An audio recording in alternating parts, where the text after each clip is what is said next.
Em confronto com os países e a interesse internacional que defende a soberania nacional, ele é atacado. Está aí o exemplo de Getúlio Vargas. Está aí o exemplo de Getúlio Vargas, o golpe de 1954, está presente. A Carta Testamento mostra perfeitamente bem, foi o legado deixado por Getúlio, né?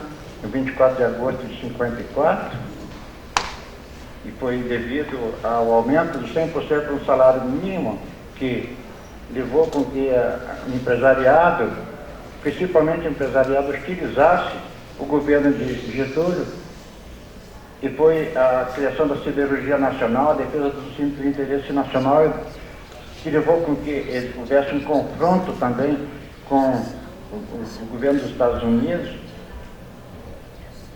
E foi nessa caminhada que houve uma segunda tentativa de golpe em 1955, quando tentaram, os mesmos que tentaram derrubar Getúlio em 54, não derrubaram porque ele se suicidou, foi o único presidente do país que se suicidou, tentaram impedir a posse do presidente Juscelino Kubitschek. Não conseguiram porque na época nós tínhamos alguns militares nacionalistas, né? E o Marechal Teixeira Lott foi um dos líderes da oficialidade legalista, né? Que defendeu a legalidade em 1955. Em 1964 aconteceu porque nós vivíamos momentos conturbados de bastante agitação no país, né? O governo de presidente João Goulart foi um governo que despertou na população o desejo das reformas de base, porque a agenda do governo era uma agenda reformista. Era necessário reformar, fazer reforma agrária, fazer reforma da educação, reforma tributária. E isso era a agenda do governo do presidente Jango, né? Nós chamamos de João Goulart. João Goulart já era hostilizado porque ele foi o autor do aumento de 100% do salário mínimo no governo de Getúlio. Ele era ministro do Trabalho. E a proposta nacionalista também já tinha algum antecedente dentro do movimento trabalhista, quando o governador Leonel Brizola nacionalizou a Companhia Telefônica do Rio Grande do Sul, nacionalizou a Companhia de Eletricidade do Rio Grande do Sul, nacionalizou, e pagou com uma moeda simbólica de 1 centavo, um vintém, porque foi feita uma contabilidade e essas empresas exploraram tanto o povo do Rio Grande do Sul que tinham que pagar em vez de receber indenização. Em relação à reforma agrária, a mesma coisa. O governo João Goulart propunha a desapropriação do latifúndio improdutivo e o pagamento com títulos da dívida pública. Não era pagamento cash, era pagamento, isso aí, e os proprietários queriam pagamento em dinheiro. E o governo de Jango, a proposta era título da dívida pública. Isso aí fez com que os latifundiários, donos das grandes propriedades, hostilizassem e começasse a conspiração contra o presidente João Goulart. A conspiração foi violenta e foi financiada. Hoje tem um filme, um documentário, um ano que durou 21 anos. Esse documentário é muito bom e eu acho que todos deveriam conhecer, porque esse documentário traz documentos provando a intervenção norte-americana na soberania do país. A intervenção da embaixada norte-americana, quando tem as conversas do embaixador Lincoln Gordon com o presidente Lyndon Johnson dos Estados Unidos. As conversas eram públicas, se tornaram públicas, os caras conspiravam, o governo aqui é comunista, não sei o quê, vamos derrubar, tem que derrubar a conspiração. A conspiração do embaixador norte-americano no Brasil, Lyndon Johnson, da embaixada norte-americana no consulado do Rio, é um centro de conspiração. E foram criados alguns organismos, algumas coisas, tipo o IBAD, Instituto Brasileiro de Defesa da Democracia, né? Alguma coisa assim, jorrou muito dinheiro. Compraram toda a imprensa, compraram os deputados e senadores, foi muito dinheiro. Compraram até um general do Exército, que era o comandante do 2º Exército do Brasil, que era o general Amaury Cruel. Nós temos provas, isso está documentado, inclusive alguns outros generais que denunciam que o comandante do 2º Exército se vendeu e traiu o presidente Goulart quando havia ele prometido defender a legalidade e a democracia. Ou seja, mais uma vez, os militares prestaram um grande serviço aos Estados Unidos, ao latifúndio e à burguesia nacional. E derrubaram um presidente que vinha, que estava bem. O Instituto Brasileiro de Estatística, o IBOP, né? O IBOP mostra que a aprovação do governo Goulart era muito boa, era alta. Não é? O governo não estava desgastado. E Jango foi derrubado porque estava indo bem. Não é porque estivesse indo mal. É porque estava resolvendo uma série de problemas do país. É porque ele estava atendendo os movimentos sindicais, o movimento estudantil. Havia projetos bons, como o Plano Nacional de Alfabetização de Adultos, coordenado pelo professor Paulo Freire, cujo objetivo inicial era alfabetizar e conscientizar 10 milhões de pessoas, né, principalmente nas áreas periféricas e no Rio e no Nordeste. O Plano Nacional de Alfabetização foi declarado um plano comunista, e todos os membros do Plano Nacional de Alfabetização de Adultos foram enquadrados no inquérito policial militar, responderam o inquérito e foram processados, né? E eu digo isso porque eu era do PNA, que eu chamo PNA, Plano Nacional de Alfabetização de Adultos do governo Goulart. Ou seja, o governo Goulart foi derrubado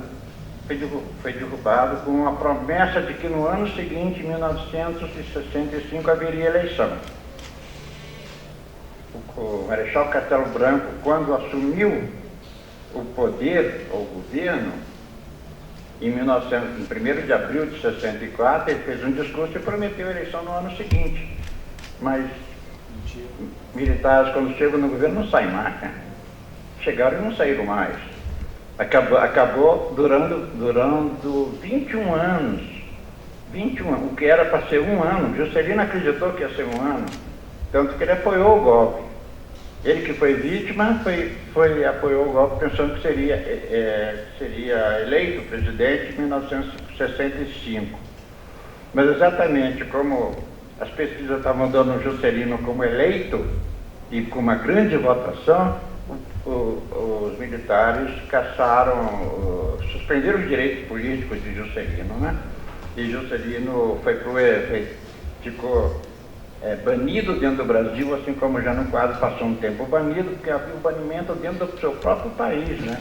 Você exilado dentro do Brasil, tipo Jânio Quadros, tipo Juscelino.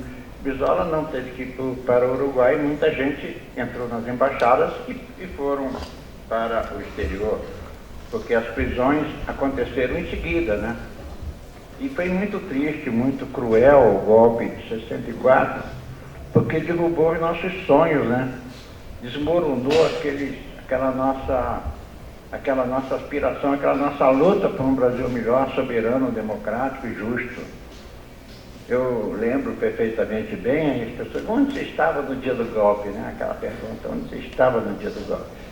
No dia do golpe, dia 31 de março, eu estava na sede da União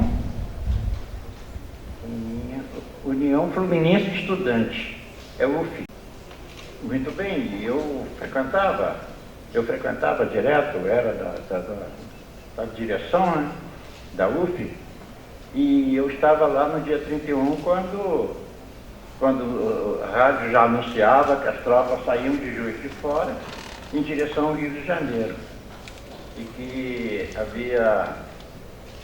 estavam indo para derrubar o presidente João Goulart. Mas ninguém deu muita importância. A gente achava que aquilo ali era uma palhaçada, uma quartelada, né, que não ia dar em nada. Eu mesmo perguntei para o pessoal antigo do Partidão, que tinha um escritório do lado, esse Partidão é PCB. O PCB era ilegal, mas tinha um escritório aberto, né? Porque no governo de Jango as coisas funcionavam desse jeito. Eu perguntei para os velhos, na época tinha 20 anos, eu perguntei para os velhos do Partidão, mas vai ter golpe? Não, não vai ter golpe. Isso aí é uma quartelada, vai durar um dia, dois. Eles vão chegar na ponte lá, que liga Minas com o Rio, e já vão voltar. Que nada, eles avançaram, chegaram na Guanabara, tiveram apoio do governador Lacerda, e em seguida foi o 4º Exército, foi o 3º Exército, foi o 2º Exército, o 1º Exército já estava, foram aderindo ao golpe militar, e o presidente João Goulart teve que sair para Porto Alegre, saiu de Brasília e foi para Porto Alegre para organizar a resistência, coisa que não houve, né? E a Câmara dos Deputados declarou o cargo de presidente da República vago, estando o presidente em território nacional. O presidente estava em território nacional e, mesmo assim, o presidente da Câmara declarou o cargo vago. E assumiu provisoriamente uma presidência provisória, até assumir o militar Castelo Branco, assumir a presidência da República, o primeiro ditador. Já em seguida são instalados inquéritos militares e os tribunais militares, e começam as prisões.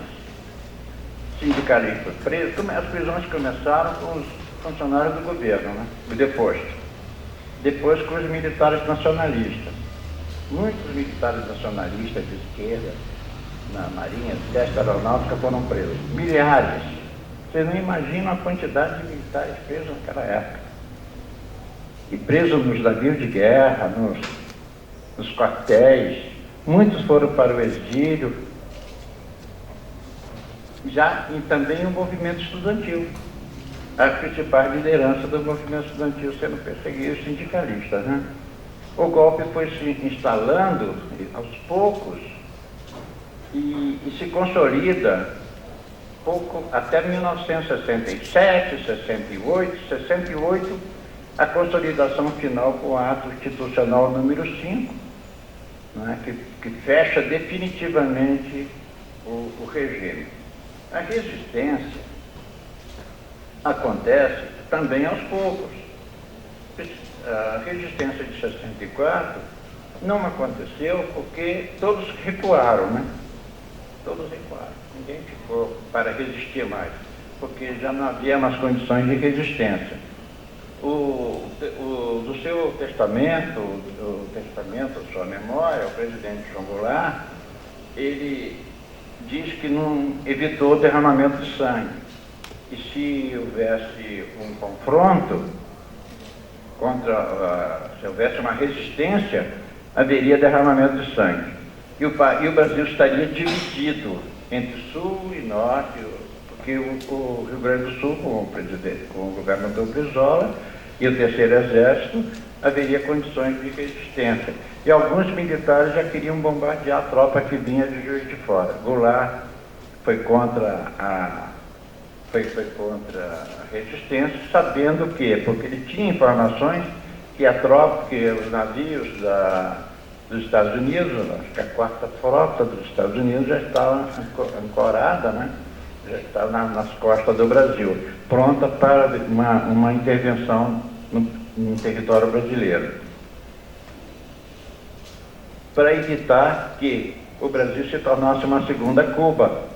Porque em 1959 foi a Revolução Cubana. A Revolução Cubana 59, que se consolida em 61 a Revolução Cubana, né? Ou seja, 3 anos depois da consolidação, ou 5 anos depois da Revolução Cubana, os Estados Unidos tinham muito medo de que o Brasil se tornasse um país soberano, como Cuba se tornou um país soberano. A soberania sempre foi um grande medo. Havia o trauma também do Vietnã, né?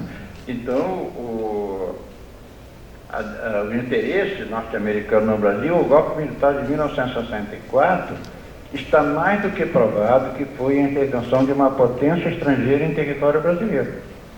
O presidente Goulart foi derrubado por um golpe financiado e articulado pela Embaixada Americana no Brasil, pelo Departamento de Estado e pelo presidente Lyndon Johnson dos Estados Unidos.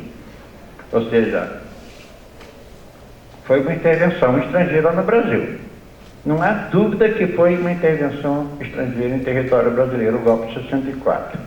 Assim como foi o golpe contra o presidente Allende no Chile. Também foi uma intervenção norte-americana em território chileno. O golpe brasileiro teve essa conotação. Então, quando se fala golpe civil, militar, empresarial, não sei o que, clérigo, eu já não gosto, eu já falo que é golpe militar. Os militares deram golpe para favorecer os interesses dos Estados Unidos no Brasil. Não são patriotas. Pelo que patriotas que são? Como vai ser patriota?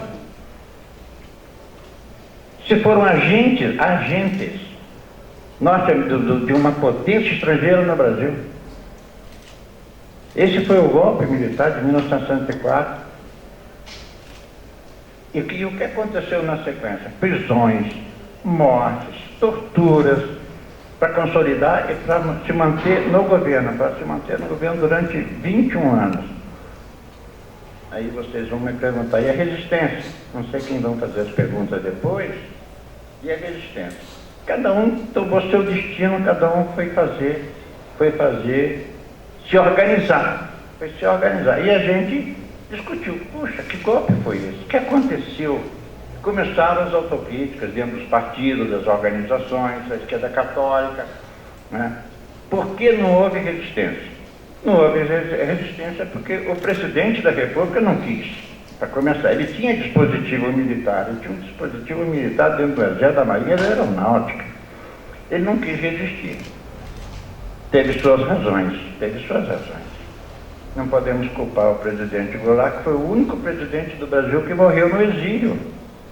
Nós precisamos lembrar disso, né? O único presidente que morreu no exílio foi o presidente João Goulart. Morreu na fronteira do Brasil com a Argentina, estava exilado na Argentina, né? E foi muito demonizado, né? Ele e seu governo. Quando ele foi uma pessoa que surgiu dentro do trabalhismo com uma sensibilidade social, de justiça social e de reforma de base. Mas o fantasma do comunismo já, nessa época, já havia, né? A Igreja Católica é dividida. Metade conservadora, como sempre, contaminada pelo anticomunismo, e a outra metade da Igreja Católica com uma vontade muito grande, uma sensibilidade muito grande de transformações sociais, né? Tendo uma visão diferente do cristianismo, que mais tarde foi a teologia da libertação. Nós tínhamos bons cardeais, bispos, padres, congregações religiosas que também resistiram de forma silenciosa, mas resistiram, dando guarida, escondendo, guardando as pessoas que estavam sendo perseguidas naquele momento que o Brasil vivia. Não só na Igreja Católica, mas também em outras denominações religiosas, adventistas, eu não sei, luteranos, também apoiaram e deram guarida e defenderam os perseguidos. Ou seja, todo mundo, naquele primeiro momento, 65, 66, foi um momento de reflexão e se preparar para a resistência à ditadura. A resistência foi se dando das manifestações de rua, 67, né, grandes manifestações, 68, com a marcha dos 100 mil no Rio de Janeiro, a União Nacional dos Estudantes fazendo congressos clandestinos, sindicatos tentando recuperar os espaços perdidos, que os sindicatos estavam todos sob intervenção militar, todos os sindicatos sob intervenção militar. Os diretórios estudantis, Diretório Central de Estudantes, todas as entidades estudantis também estavam sob intervenção. Foi criado o ato institucional dos estudantes, foi a Lei 477. Essa lei aí, ela punia os estudantes que tivessem qualquer tipo de manifestação política dentro da universidade. Ou seja, no momento que você chegasse aqui no palco e defendesse a paz no Vietnã ou a paz mundial, já era considerado subversivo, já era expulso do colégio, da universidade, porque estava tendo uma manifestação estudantil. Ou seja, qualquer forma de expressão de insurgência era considerado naquele momento que o Brasil vivia como um ato subversivo, e o estudante era punido sendo expulso da escola, com essa lei aí, que é o ato institucional dos estudantes, que é a Lei 477. Eu fui punido por essa lei, né? Porque estava colando na parede um cartaz contra a Guerra do Vietnã, em 67 no meu caso. Eu morava lá em Niterói, morava lá e tinha atividade no movimento estudantil no estado do Rio. Eu tinha uma atividade muito forte no movimento estudantil no estado do Rio. E dentro do partido também. Mas o partido, a gente já estava descontente com a orientação do partido, né? Ainda defendia um processo lento de redemocratização, derrotar a ditadura pelas beiradas, derrotar dentro do processo eleitoral, elegendo vereador. Desde quando que elegia vereador? A campanha de um vereador em Niterói mobilizou todo o partido como se a gente fosse derrubar a ditadura para eleger um vereador, porque o projeto era esse do partido, né?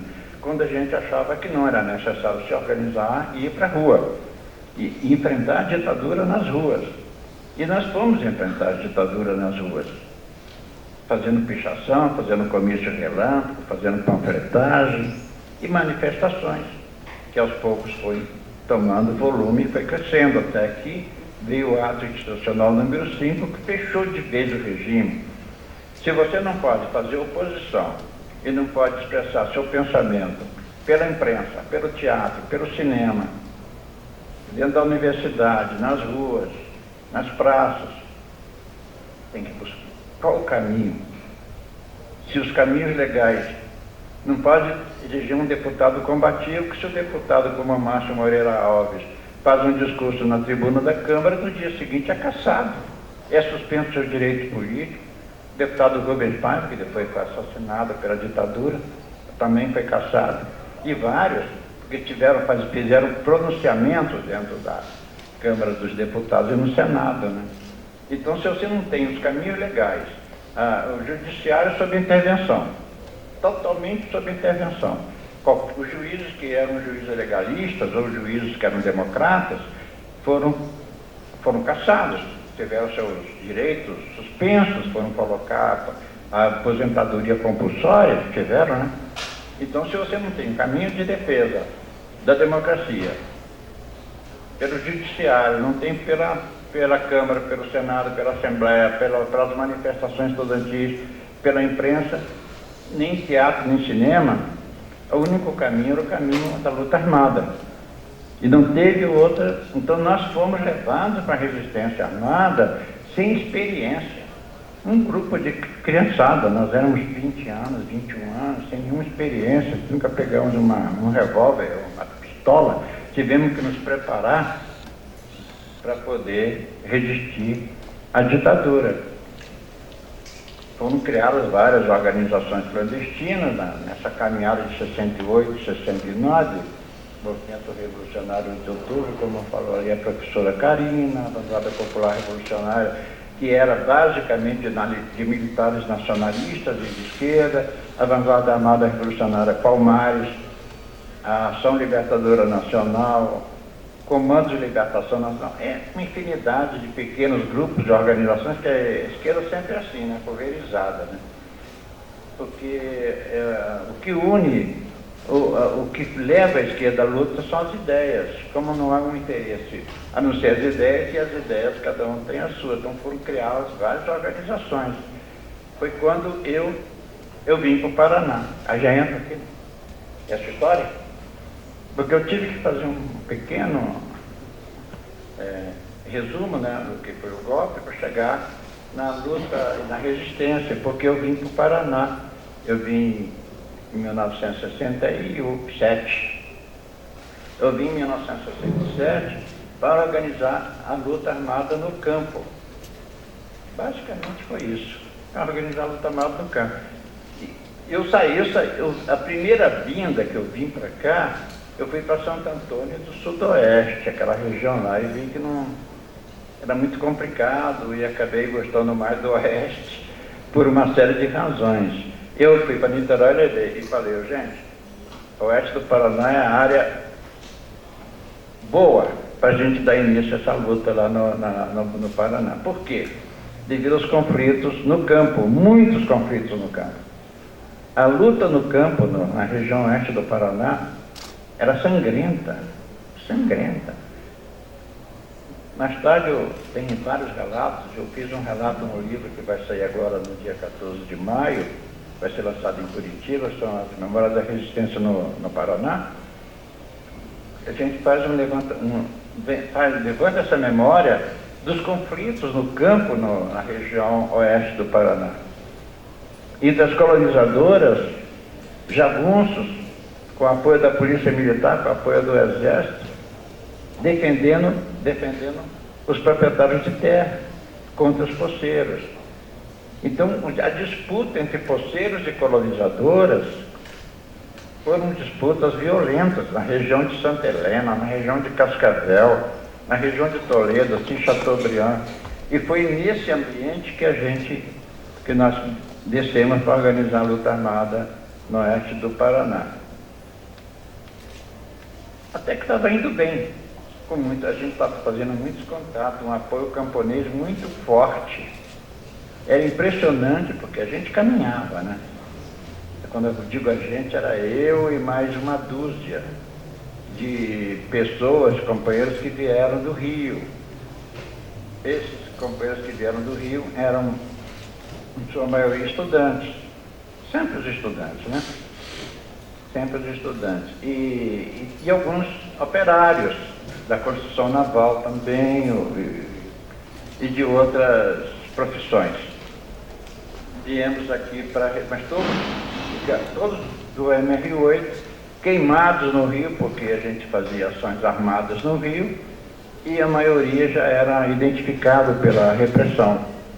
E o santuário era aqui, santuário que eu digo refúgio, né? E também o local de luta seria a região oeste do Paraná. A gente estava indo bem, com uma ramificação de apoio muito grande no campo. Aí eu faço uma pergunta para mim mesmo. Vocês chegavam na casa do camponês e falavam o quê? Que vocês são revolucionários, vocês são guerrilheiros, vocês são comunistas? Não, nada disso. A gente não falava isso. Porque se falasse isso, não ia ter apoio. Ninguém ia apoiar, né? O medo e depois o atraso político da população, né? Principalmente no campo. Nós éramos apresentados como representantes do governador Brizola. E a maioria daqueles camponeses foram do grupo dos 11 companheiros. O grupo dos 11 companheiros foram criados em 1962. 1962, 1963 foram criados os grupos dos 11. E toda a região, sem falar, eu falo Paraná, região sudoeste do Paraná e região oeste do Paraná, estava minado de grupo dos 11. Se vocês forem no arquivo do Estado do Paraná, o arquivo estadual, vão encontrar os inquéritos. São muitos inquéritos. E aquilo que não virou inquérito eram boletins de ocorrência, chamam boletins, né? Boletim de busca, pedido de busca, do grupo dos 11. Eram muitos.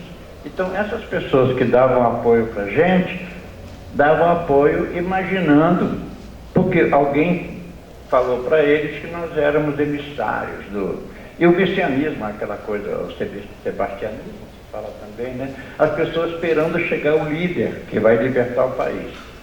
E o líder estava no exílio, nem sabia da gente, nem sabia. Mas a gente era apresentado como emissários do Brizola e os camponeses davam apoio. Em 1969, minha organização entrou em crise. Mais uma vez, as crises dentro das organizações. E a crise era a seguinte: vamos discutir melhor essa questão da guerrilha. Nós não vamos derrubar a ditadura só com a guerrilha, mas com movimento de massa, com passeata, de todas as formas, reorganizando sindicatos, diretórios acadêmicos, clube de mães, não sei o quê. Então a organização recuou para fazer um debate, um congresso, para rediscutir a linha política. Qual é a linha política para derrotar a ditadura? Era através da luta armada, guerrilheira, simplesmente, ou um conjunto de lutas, né? Desde a institucional até a clandestina. E foi nesse processo de congresso que eu fui preso em Cascavel, em 4 de abril de 69, quando estava na retirada para Curitiba, né? Na retirada para Curitiba. Aí começa uma outra etapa, que é a etapa das prisões. Dentro da minha organização, todas as organizações, muita gente caindo, sendo preso, né? Todo dia tinha prisão, todo dia havia morte, todo dia havia alguém sendo pendurado em pau de arara, havia gente sendo levando choque elétrico, afogamento. E o interessante, eu quando me levaram para que eu fui preso em Cascavel, porque um jagunço, eu chamo jagunço, era um fiscal de uma colonizadora, chegou para um policial na rodoviária, um grupo de policiais, e falou: aquele cara ali é comunista, está fazendo agitação no campo. Aí os policiais me prenderam, né? Me prenderam porque um fiscal da companhia colonizadora me denunciou perante os policiais ali que eu era um comunista perigoso, que fazia agitação no campo. Eu não sei se era perigoso, nem fazia tanta agitação, só um pouquinho, alguma coisa assim. Se envolvia nos conflitos, como em Santa Helena a gente se envolveu num conflito violento que havia ali naquela região, a gente se envolveu num conflito dentro de uma fábrica de Ramilândia, Matelândia, a gente se envolveu com a companhia Pinho e Terra, porque não era para a gente se envolver, era para a gente trabalhar em silêncio, organizar as coisas, até chegar a hora de ir para a luta. Mas é impossível um jovem estudante ficar sem fazer nada diante de uma injustiça. O sangue vem nos olhos, né? E aí a gente se envolveu em vários confrontos naquela região. Que de fato, gente, eu estava falando com o Luciano e Alexandre, a história da colonização do oeste do Paraná é uma história de muita violência. E eu sempre aponto como exemplo o caso do Stanislaw Kokowiski. O Stanislaw Kokowiski, ele era presidente do Sindicato dos Trabalhadores na Lavoura, que esse era o nome, em Cascavel. O sindicato, como todos os sindicatos que surgiram durante o governo de João Goulart, era para defender o Estatuto da Terra que existia, os direitos trabalhistas dos trabalhadores. Era só isso, é coisa normal. Fazer registro, apontar, fazer.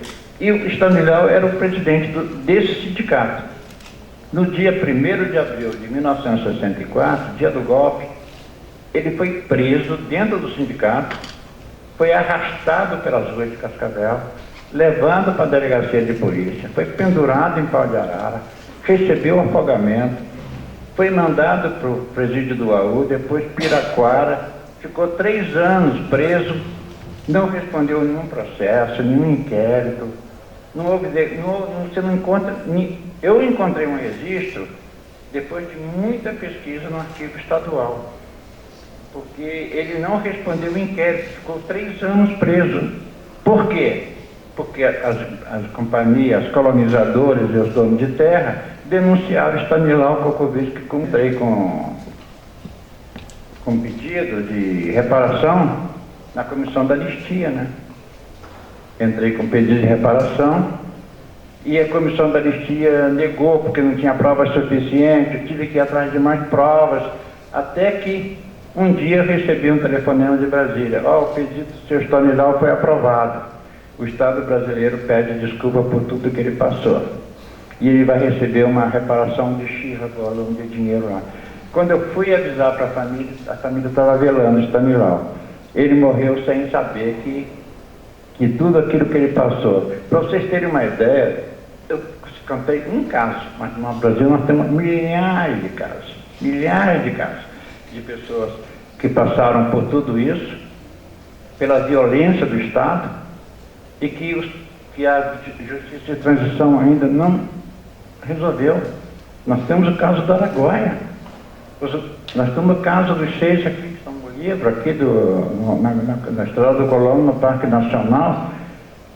Recém agora, Karina, semana passada, a gente recebeu um comunicado da Corte Interamericana de Direitos Humanos dizendo que foi acolhido o nosso pedido que a Corte Interamericana julgasse o Estado brasileiro responsável pelo desaparecimento do Anáf, do Daniel, do Joel, do Henrique, do Victor e do Anáf. Que o Estado brasileiro reconheça a sua responsabilidade, porque as famílias não sabem em que condições essas pessoas morreram. Foram assassinados, foram enforcados, foram esfaqueados, foram enterrados vivos ou estão vivos, porque são desaparecidos. O corpo não apareceu. E se o corpo não aparece, o crime é continuado. Os responsáveis têm que responder. E o grande responsável foi o ditador Ernesto Geisel. Foi ele. Ele, na linha de comando, ele, até chegar no tenentezinho lá de Foz do Iguaçu, que está vivo. É advogado, anda lá por Foz do Iguaçu, todo serelepe. E ele é um dos responsáveis por esses assassinatos. E ele é responsável pela tortura da Isabel Fávero. Isabel era uma mocinha, tinha 18 anos. Era professora no campo, numa escola rural lá em Nova Aurora. Nova Aurora fica perto de Assis Chateaubriand, que era a região. Ela era professora e foi presa, acusada de comunista, perigosa, guerrilheira. E ela dava aula. Ela ensinava as crianças dentro da pedagogia do professor Paulo Freire, né? E foi dedurada. O dono da fazenda, onde que a escolinha ficava dentro da fazenda, o dono da fazenda foi no quartel e denunciou a Isabel. Isabel foi presa, torturada, abortou estava grávida de 4 meses, né? E abortou. Ela agora ela entrou com pedido de reparação recentemente também, não é? Então, você vê que e muitos casos que não se conhecem, a Comissão Estadual da Verdade fez uma audiência pública lá em Cascavel, no auditório da UniOeste, que eu considero uma das mais importantes audiências da Comissão Estadual da Verdade, em termos de Paraná. Porque nessa audiência, aquelas pessoas que guardaram silêncio durante 40, 50 anos, romperam com o silêncio. Eram os camponeses, agricultores, que foram presos na região sudoeste do Paraná e na região oeste do Paraná. E de repente apareceram muitos depoimentos. Ele tem um livro que foi editado pela editora da UniOeste, UniOeste, acho que é, né? A editora da UniOeste, que é A Vez dos Combatentes, o Relato dos Combatentes, onde é um relatório dessa audiência aí, quando muita gente diz, não, a ditadura foi coisa lá do Rio de Janeiro, São Paulo. Não. Aqui também. É impressionante a quantidade de depoimentos da violência na região de oeste e sudoeste, da violência na região norte do Paraná e a violência acontecida em Curitiba com o movimento estudantil. O movimento estudantil de 66, 67, 68 em Curitiba, que derrubou o busto de Suplicy lá no prédio da reitoria, que ocupou o prédio da reitoria.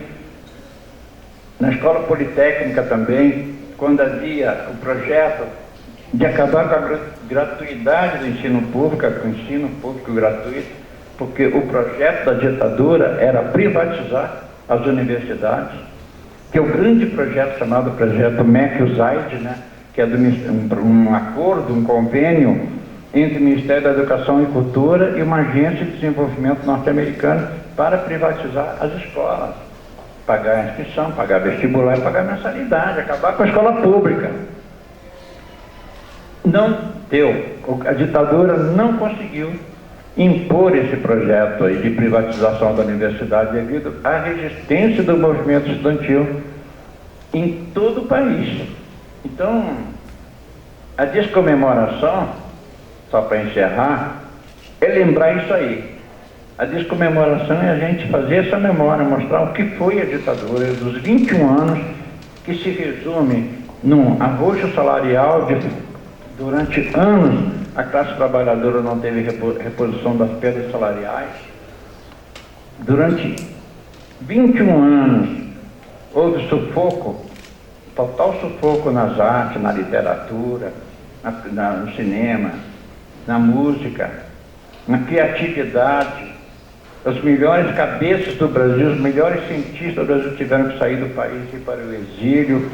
Então isso foram os 21 anos. E é necessário sempre lembrar, e lembrar sempre, porque o apagamento não se faz nação, não se cria, não se constrói uma nação apagando a sua memória. Não, é impossível, né? Daí, ano que vem, nós vamos estar comemorando os 100 anos da Coluna Prestes, que surgiu durante a Revolução Tenentista. É necessário conhecer o que foi a Revolução Tenentista no Brasil, a importância da Revolução Tenentista num processo de modernização do país, quando o Brasil vivia, nem o voto secreto existia, né? Que o voto era um voto personalizado e a Revolução Tenentista veio exatamente para propor a justiça social, a democratização, a luta contra a corrupção, e o Prestes surge no bojo da Revolução Tenentista, vai para Foz do Iguaçu, se junta com os revolucionários paulistas, faz uma marcha de 25 mil quilômetros pelo Brasil afora. A maior marcha defendendo democracia e justiça social foi a Coluna Prestes. E essa memória está apagada. Se você chega em qualquer quartel, e pergunta, ou seja na academia militar, vai lá na academia militar, qualquer grande academia militar, na escola militar, e pergunta o que foi a Coluna Prestes, ninguém sabe o que foi, porque essa história foi apagada.